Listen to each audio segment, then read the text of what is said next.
Je m'appelle Denis Mukwege. Je viens d'un pays le plus riche de la planète. Pourtant, le peuple de mon pays est parmi les plus pauvres du monde. La réalité troublante est que l'abondance de nos ressources naturelles, or, coltan, cobalt et d'autres minéraux stratégiques, alimente la guerre, source de la violence extrême et de la pauvreté abjecte en République démocratique du Congo.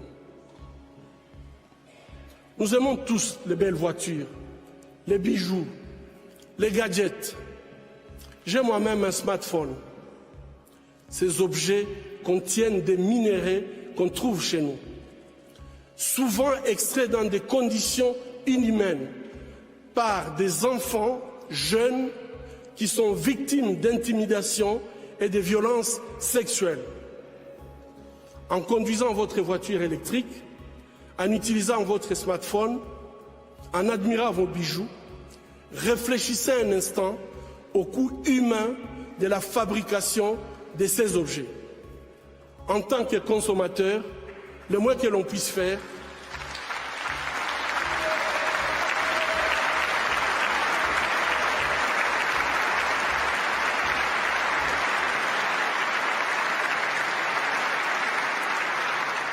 fermer les yeux devant les drames, c'est être complice.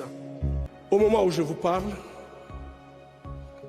un rapport est en train de moisir dans les tiroirs d'un bureau à New York.